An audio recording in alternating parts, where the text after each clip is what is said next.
Hello friends, welcome back to the channel. Today we are continuing on with quote love unquote by New Amsterdam. We are recording chapter 15 today, and since we're starting chapter 15, it means we are officially on to the second half of the fic. So I hope you guys are exciting, as we've kind of already hit the peak and we're working our way back down, which is super exciting. They'd get used to flying first class, Kayama had promised, as she'd laid out the plans to get them to Miyakojima. But after weeks of traveling the country in a tour bus, it's a bit much to be handed flutes of champagne as they take their seats in the luxury cabin. And some things, well, there are some things that Kirishima is sure he'll never get used to. You're in the in-flight magazine, Kaminari jeers at him, leaning over the back of Kirishima's seat to rub his knuckles against the crown of Kirishima's hair.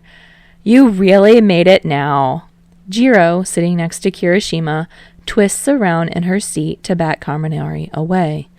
We're all in that magazine, you know. Yeah, but we're not all on the cover, Ashido adds, putting up her footrest and lounging as far back as possible. Don't forget us now that you're super famous, Kirishima. Kirishima laughs because he's not sure what else to do when he's nervous. It's not like that, he mutters, trying to tilt his head away from the magazine. But wherever he looks, from every seat back pocket, there's a familiar flash of red hair and his wide grin. Kirishima standing back to back with Amajiki, like he's someone people would buy a magazine for. Amajiki still thinks like that too. He'd told Kirishima as much as they'd been styled for the photo shoot. So maybe things like this will always be a bit surreal, no matter how much other people tell him he deserves it. Honestly, he'd liked the photo shoot. The stylists were nice, and the photographer was awesome. And working with Amajiki is always the best thing that's ever happened to him, even though they've been on tour together for weeks now. But the night before the interview, he'd stared at his phone for hours, thumb poised over the call button. Hey, Bakugou, he imagined saying, you've been on a ton of magazine covers before. How do you deal with it? How does it feel to have everyone staring at an image of you all the time? He'd thought of the Best Jeanist billboard outside of his apartment, of how he'd stared at Bakugou's smoldering gaze and wanted him so badly. With that thought in his mind, and with his last memory of Bakugou being the other man walking away from him, Kirishima hadn't been able to work up the courage to call. And that had only been one moment of many over the past several weeks. Every time he got off stage, every time he wrote a particularly good new lyric, every time he saw a new city and fell in love with it, he wanted to share all of those things with Bakugou. When he'd stood in front of the camera the next day, he thought, if Bakugou stared at me the way I stare at him, what would I want him to see? He wanted to be friendly but enticing, welcoming but impressive. Someone you'd want to get as close to as possible and who you'd be happy to be around once you were in their orbit. He wanted to be someone who'd pull you back in even if you managed to break away the first time. And now, identical copies of that image stare back at him. As the seats around them fill, other passengers pull out the magazine and flip through it, to the snapshots of Sun Eater and Riot, to the interviews with all the band members, to the rest of the stories in the magazine. Well-bred as first-class passengers tend to be, none of them turn to gawk at the four of them sitting in 2 rows of 2. You should get some sleep, Jiro says, tapping Kirishima gently. We might not get the chance again for a while. Behind them, Kaminari and Ashido are trading Pokemon on their handheld systems. Their chattering is comfortable background noise, and Kirishima lets himself drift off. It's easier than thinking about where they're going and who else is there. Time passes. Kirishima turns his phone back on when they deplane some hours later. His screen immediately lights up with 3 new text notifications, and Kirishima stares at them with gritted teeth. "Why now?" he mutters, pulling his guitar case over his shoulder. "What is it?" Eijiro says from behind him, lugging a case of her own. The label arranges to ship most of their equipment, but neither of them want to leave their trademark instruments to others. "Nothing," he says, slipping the phone into his back pocket. Eijiro rolls her eyes at him, fixing him with a stare. "You know it's no secret that Bakugou's here, right?" Ashido and Kaminari are walking a few paces ahead of them, and they pointedly do not look back at them as Eijiro broaches the topic of conversation. Kirishima wondered if they'd planned this, to have Eijiro be the one to talk to him. "You don't have to spend so much time worrying about me," Kirishima tells her. "It's been over a month. If Bakugou wanted to talk to me, well, he could have called." Eijiro doesn't tell him that he could have called himself.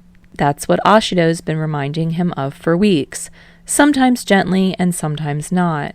3 nights ago, she'd thrown a pillow at his head and told him to stop pining if he wasn't going to do anything about it.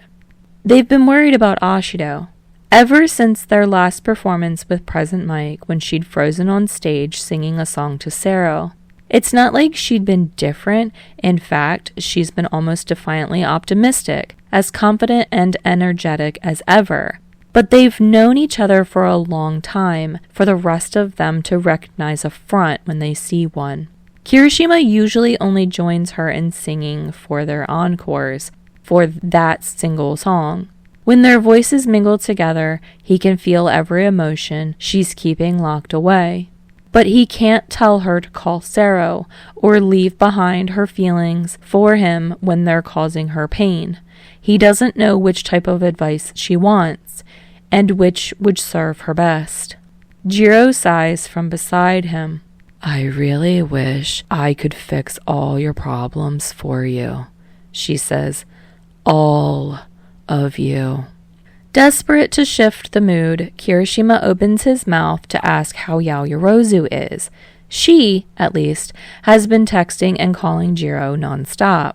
Before he gets the chance, Kirishima is blinded by a series of camera flashes, so quick and bright they're a chain reaction of bombs, each setting off the next. "What the hell?" Kaminari says somewhere in front of them. "Riot!" someone calls out, cheerful and too loud. "Welcome to Miyakojima! How do you feel about performing here tonight?" "Ashido-san!" another one yells. "Could we get a comment on your outfit?" Ashido says, cheeks turning red. She's wearing leopard print sweatpants and a loose tank top, one of Kirishima's hoodies tied around her waist. "Kirishima-san!" a third person yells. "How are things going with you and Bakugou-san?" He doesn't know how to respond, and it seems like none of the others do either. For the length of their tour so far, they've gone from place to place via tour bus. They usually arrive at their hotels in the early hours of the morning or late at night. There's never been a reception like this waiting for them before. Off to one side, someone clears their throat. "Excuse me," a good-natured voice says, long arms waving to get everyone's attention.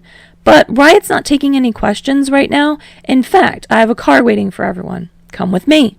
But the 4 members of Riot stand frozen in their tracks. Ashido moves first, hand extended as she takes an abortive step forward. "Sero." And sure enough, there stands Sero Hanta. He's wearing cropped pants and a polo shirt. The way he stands, conveying nothing but authority, even as he smiles his widest. In response to him, the paparazzi have begun to disperse. Sero blinks at Ashido, smiling sheepishly. Before he can say anything to her, there's a blur of motion. One moment, Eijiro is standing beside Kirishima. The next, she's taken 3 quick strides forward, arms swinging as she punches Sero straight in the jaw. He goes staggering back, stunned and reeling. "You've got some nerve." Eijiro spits. She points a finger at him, face a mask of fury. Apologize. Jiro, Ashido says weakly, clutching at her sides. She starts laughing, the rich sound of her voice filling the air. It's okay, really. Kaminari goes over to help Sero up. Even as the last few lingering paparazzi snap a couple of photos, Sero massages his jaw, then shrugs. I do have a car waiting for you, he says. He casts a long, lingering look in Ashido's direction, but turns finally to Kirishima. And we need to talk. Time passes. The car ride is awkward, to say the least. The five of them sit in the back 2 rows of seats as the driver heads for the hotel where Riot will be staying. Sero presses his elbow against his knees, looking at them like he's not sure why he's a persona non grata. I did text you, he says to Kirishima. Kirishima runs a hand over his hair, must from the plane trip. I know. Sero had sent 3 messages, all in quick succession. You're headed to Miyakojima next, aren't you? I can make time for you to meet Bakugou if you want it. You two really need to talk. Ashido, Jiro, and Kaminari looking curiously at Kirishima. Jiro's lips are pursed with anger, but she'd agreed to let Sero give them a ride. Kirishima considers laughing all of this off, but instead he sighs. Look, it's been 6 weeks. If Bakugou wanted to talk to me, he could have called. And, well, I do have some pride, you know?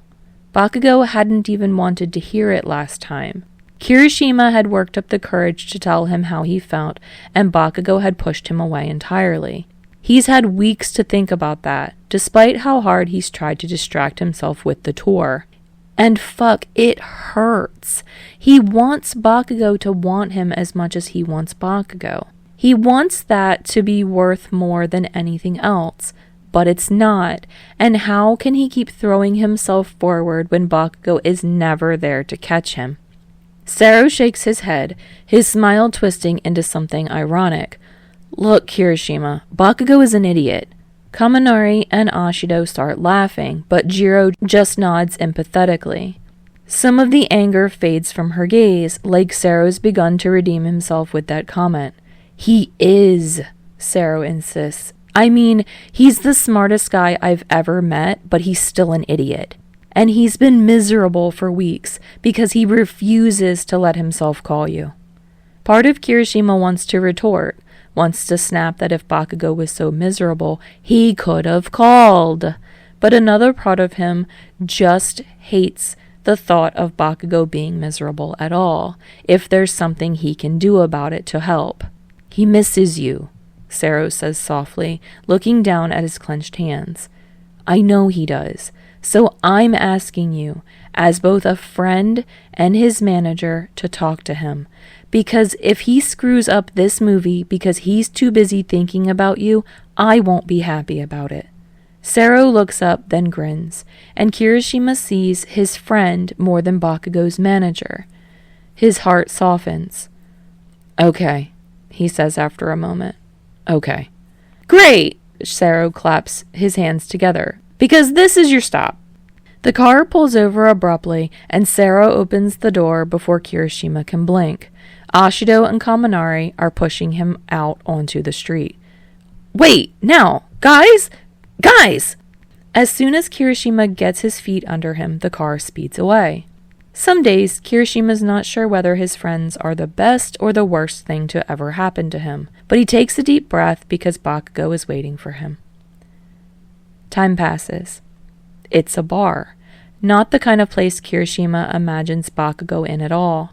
Kirishima shuffles self-consciously, very aware of the fact that he's wearing the crushed clothes he's been in for an entire plane trip. A sleeveless hoodie that leaves his arms bare, and loose dark pants tucked into his designer red sneakers. The sneakers were a gift from the designer, not the type of thing he'd usually buy for himself. His hair is unstyled, half of it pulled back into a ponytail. This is not how he'd choose to see Bakugou after 6 weeks. but he's so close. And somehow that stokes Kirishima's courage into a single desire: to see Bakugou, to drink him in, to hold his hands, to be with him. He heads into the bar expecting to find Bakugou waiting for him there. Instead, he sees Bakugou sitting at the bar with someone else. Someone who is tall, broad, and handsome, and who's leaning into Bakugou's space like he deserves to be there. He's got dark hair and a dazzling smile, and fuck, he's hot. His dark eyes flash under the bar's amber lights, and Kirishima has never felt more inadequate. But then he pulls his eyes away from the dark-haired man and back to Bakugou. Bakugou, who's sitting ramrod straight, and his eyes narrowed as he glares at his companion. His hand is clenched too tightly around his bottle of beer. He radiates unhappiness and hostility. Despite that, Kirishima pauses for a moment just to look at him. The pale hair, the furrow of his brow, the pressed line of his lips. Kirishima has missed this so much, and for a moment it's enough just to see him so close. But then the dark-haired man leans back and laughs, and there's something discordant about that laughter. Bakugou stiffens even more, but the dark-haired man leans closer, one hand hovering just above the small of Bakugou's back. Rage like fire burns through Kirishima. What's wrong with this guy? Can't he tell that Bakugou doesn't like it? When Kirishima steps forward and gets a good look at the way the man is looking at Bakugou, the fire within him blazes red hot. The man is looking at Bakugou with intent. And though Kirishima has always known how much the world loves Bakugou, how people have half-naked posters of him in their rooms and scream for his attention, this is different. This is someone looking to cut through the facades of stardom and get to Bakugou's core. The reality that Bakugou has shared with Kirishima. And Kirishima finds he doesn't want anyone else to have it. Not when they make Bakugou look so angry and uncomfortable. Sero had said that Kirishima could make Bakugou less miserable. And maybe that starts with making him comfortable and soothing away some of the tension that's radiating off him in waves. If Kirishima can do even that much, this will have been worth it. He sucks in a breath and gathers his courage, stepping close to the bar. He doesn't know if Bakugou hears him approach. He acts on instinct, laying a hand on Bakugou's shoulder. He doesn't think of it like laying a claim. He's reminding Bakugou that he has another option, that Kirishima will always be an option if Bakugou wants him. "Hey," he says, addressing both men at once. He squeezes Bakugou's shoulder just to reassure himself that Bakugou is really there. "What's going on here?" The dark-haired man looks up, but he doesn't look unhappy to be interrupted. Rather, his eyes light up like stars. "Oh, the boyfriend. This is unexpected." "Is it?" Kirishima asks before he can help himself. "Is it weird that he's just shown up here? Is Bakugou going to be mad at him for it?" But that uncertainty is quickly swallowed by another feeling: protectiveness. Bakugou hadn't been happy with this guy looming over him, and now he's leaning back against Kirishima like he's happy he's here. Like Bakugou is comfortable now that Kirishima has arrived. "I mean, of course I'd come see my boyfriend the first chance I got." Bakugou leans back against Kirishima. "Fuck off, Shindo." And it isn't until that moment that Kirishima makes the connection, realizes who's standing in front of him.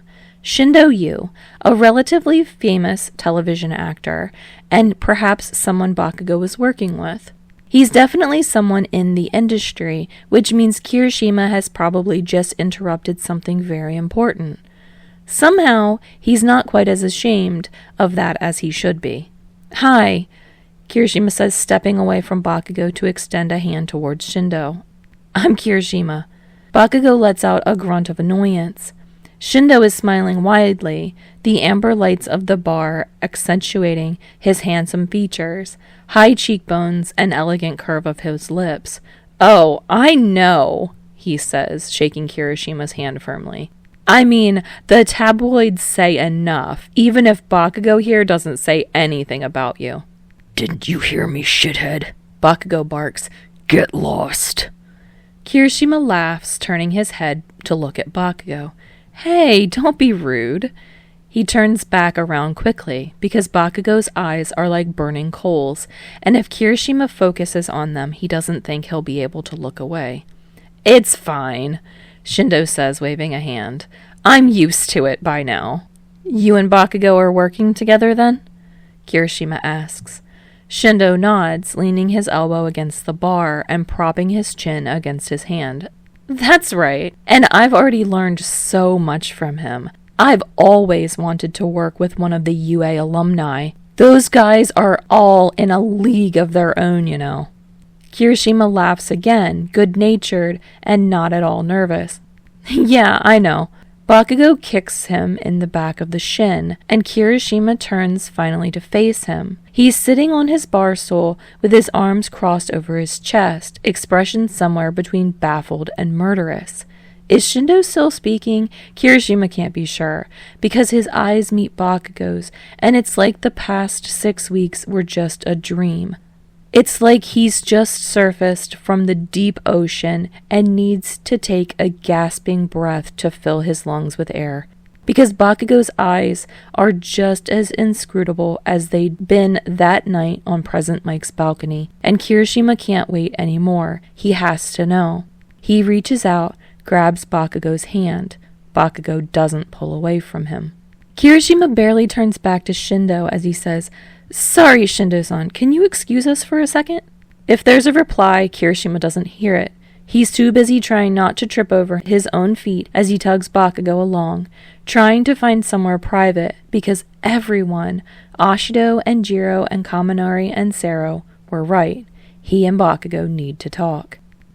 Time passes. Somewhere private ends up being a side hallway of the bar, in between the bathrooms and the kitchen. The space is cramped, but maybe that's for the best. This way, Kirishima can stop Bakugou from walking away. Bakugou only tugs his hand out of Kirishima's grip. Don't manhandle me, asshole. Kirishima doesn't laugh, even though he wants to. Even though Bakugou's voice is familiar and soothes something he didn't know was aching inside of him. You didn't miss me at all?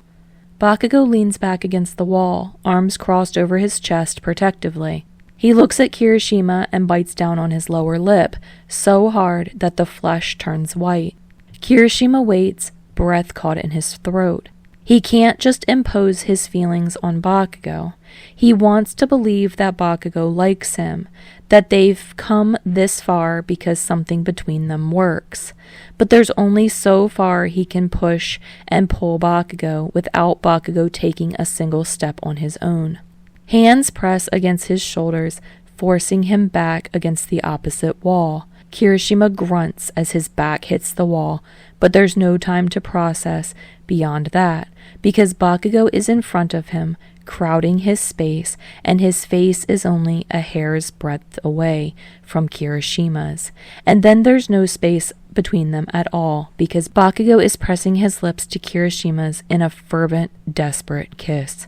Kirishima reaches up, cups Bakugou's face in both of his hands, and kisses him back. Unlike the last time they kiss, there's no sadness here. It's a warmer feeling, something like relief blooming in his chest. The past 6 weeks of separation haven't changed anything. He and Bakugou are still drawn together like magnets, pulled impossibly closer the instant they make contact. He licks into Bakugou's mouth, over the line of his teeth. Bakugou shudders against him, pressing closer. Bakugou's hands move from his shoulders to the back of his neck, anchoring himself off of Kirishima. This is the person who's consumed his every thought for the past 6 weeks and beyond. This is the person who crackles like a fire, his warmth drawing Kirishima in when he knows that if he moves too quickly, he'll be burned. This is the person that Kirishima wants more than anything. Bakugou makes a noise in the back of his throat, one hand smoothing down Kirishima's bare arm, the other pushing the hem of his hoodie up to press against Kirishima's abdomen. And Kirishima shudders, arching into Bakugou's touch. For a moment, Kirishima is entirely sure of what they're doing, what they feel for each other. But then the shadow of 6 weeks falls over him, and all he can see is Bakugou walking away like Kirishima meant nothing to him at all. Have they ever been sure? It's painful, but he pulls away from the kiss. He plants his hands firmly on Bakugou's hips and pushes him back. Bakugou growls, and all Kirishima wants is to kiss that expression off his face, to swallow down that growl. Instead, he takes a deep, steadying breath. He keeps his hands on Bakugou's hips, holding him back. "Hey," he says, his voice like gravel. "I missed you." Bakugou looks like he's about to punch him. He bites out, "And whose fucking fault is that?" The sheer audacity of that statement startles a laugh from Kirishima. "Yours, you jerk!" Bakugou hisses. "Idiot. He cuts himself off, his breathing labored, his eyes dart nervously, focusing on everything but Kirishima's face. Kirishima leans in, presses his forehead against Bakugou's to steady him. "You missed me too?" "Whatever." Bakugou pushes off Kirishima's grip, presses forward to kiss Kirishima again. His hands are on Kirishima's neck once more, and Kirishima's mind goes utterly blank as he tries to process that Bakugou Katsuki is in his arms, kissing him like his life depends on it. Oh, this is what people write songs about. This is what's impossible to describe, to even process without putting it in some other form. Kirishima could spend the rest of his life trying to put it into words, trying to make poetry out of it. But what it all comes down to is that he's never cared about anyone the way he cares about Bakugou. And when Bakugou kisses him, Kirishima feels like Bakugou might feel exactly the same way. And what would you even call that? The relief that comes from knowing your love is requited? Emboldened by that feeling, Kirishima pulls away from the kiss once more. "Hey, Bakugou?" "What?" Bakugou snaps. He might as well have said, "Stop interrupting. Be my boyfriend," Kirishima says, all in one breath. He can feel Bakugou's breath against his skin. The pulse of Bakugou's heart when he reaches out to press a hand against his chest. "For real, I mean." Bakugou looks up at him, eyes bright as the oil in a candle. There's a wetness in his eyes, and if Kirishima didn't know any better, he'd think that Bakugou was about to cry. Instead, Bakugou fists his hand into Kirishima's hoodie, holding him there. Kirishima bridges the distance between them, pressing his forehead against Bakugou's once more. "You don't have to say anything," he says softly. "Just kiss me again." Now Bakugou is smiling, savage and fierce, and his answer is everything Kirishima hoped it would be. All right, friends, this chapter's song is If You Wanna by the Vaccines, and I love this song as well. This is another one of those songs that makes me want to read this fic again because I know this song goes with this chapter. Like, this is one that I have like memorized, like this chapter and this song go together. And I'm so happy at the end of this chapter. Oh my gosh, are you guys so happy that they're back together and that Kirishima has asked Bakugou to be his actual boyfriend? If you want to find out like how that turns out, and like what Bakugou's response is, you're gonna have to come back for the next video so that you can find out exactly what goes down. And if you do come back because you're super curious and you need to know, then I'll see you next time.